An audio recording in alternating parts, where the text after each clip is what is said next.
Hey everybody, welcome back to the basement. Welcome back to Chris's Trains and Things. Today, we're going to open up our first pre-order arrival from the Volume 1 catalog from 2021. Let's open it up.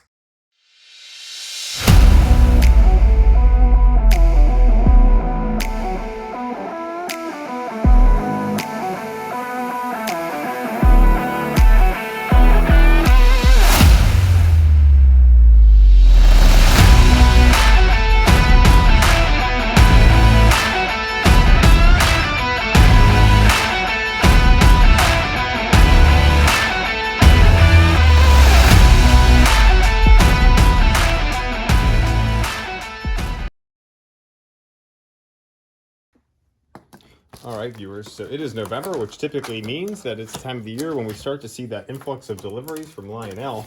And this November certainly did not disappoint, as we were all anxiously awaiting the arrival of our first pre-orders from Lionel. And this here, as you can tell from the cover of this video, is the Camelback from Lionel. Ooh, that was close. Now, the Camelback was cataloged in that first, obviously in the Volume 1 catalog, but let's go ahead and dive in and look at this one.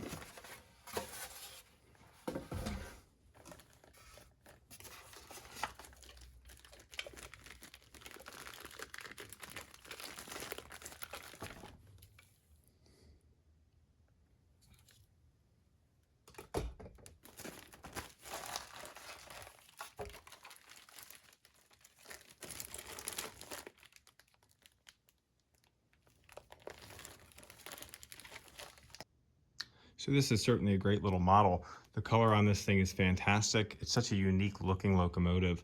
So here on the front, we've got a dummy coupler with a coupler cut bar with the chain there as well. We've got a LED headlight. We've got a lot of separately applied detailing, a lot of detailing, cast-in detailing here on the cylinders as well. If we move back to the cab, we've got painted crew figures in the cab there. And then the back head, which you'll see here, is not that detailed, but there's not much going on there in that firebox back where the fireman would be to keep the anthracite coal loaded into that gigantic firebox that you can see here. This model does feature a lot of great riveting detail that is cast in. The trucks have some nice riveting detail on them as well, which is another nice touch. If we come over here back to the locomotive again, you'll see some great drive gear. Just lots of detailing on this locomotive for a great price. If you're looking to get into legacy steam, this is a great entry-level model for you to get into. So everybody, this Camelback that you see here is actually not cataloged in the Lionel's 2021 Volume 1 catalog. This is actually a custom run by Mr. Muffin's Trains. If you're unfamiliar with custom runs, let me break that down for you. When the manufacturer releases a catalog, there may be some road names that aren't listed in that catalog. For instance, for the Camelbacks, Lionel released, as you can see in this picture, 2 Central of New Jersey models, a Halloween rendition, Strasburg, which was tempting for me, Reading, Delaware and Hudson, Long Island, and New York, Ontario, and Western. Dealers like Mr. Muffin's Trains might be looking for another road name that wasn't cataloged. So what they'll do is they'll talk to the manufacturer and set up a specific custom run. So this was a custom run of the, obviously, Pennsylvania Railroad 820. This is not my first custom run locomotive that I have in my collection. Nicholas Smith Trains did a custom run of the 460-972 from Strasburg that I picked up earlier this year.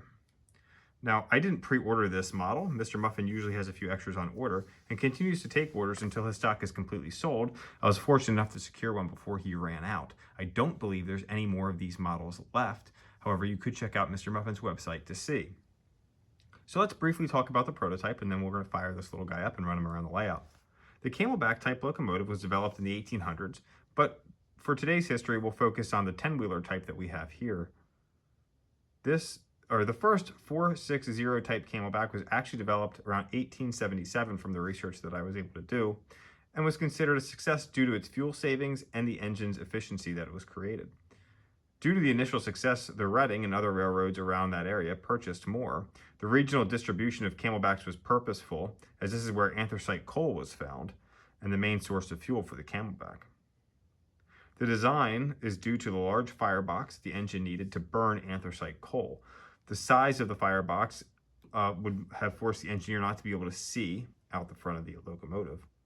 To fix this, the cab and the engineer were placed next to the boiler. The firemen remained in the rear of the firebox.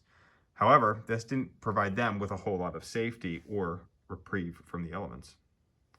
Due to the speed that this engine could travel, upwards of 90 miles per hour, on later Camelbacks, the railroads did use them for passenger service. They could get up to speed quickly and efficiently, which made obvious choices for passenger service where they were moving between stops as quickly as possible. The Camelbacks remained in service through the 1950s before being retired. This rendition from Lionel is a great example of the prototype. The engine was listed for $649.99. However, this engine pre-ordered for under $600, and I'm sure you can still find a few out there. This engine is just over 17 inches in length. It can operate on 031 curves, which means it's great for any small layout. It operates with legacy, Bluetooth, or unconventional control, and it has stack steam and whistle steam. One point to note is that when this was initially cataloged, it stated that this would have a swinging bell.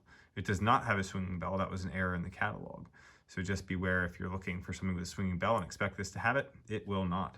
There's a couple other custom runs out there, and I'm sure you're going to see the videos of those coming out soon, specifically one out of Long Island. That looks awesome, so stay tuned for that. Now, with that information, let's fire this guy up, send it around the way.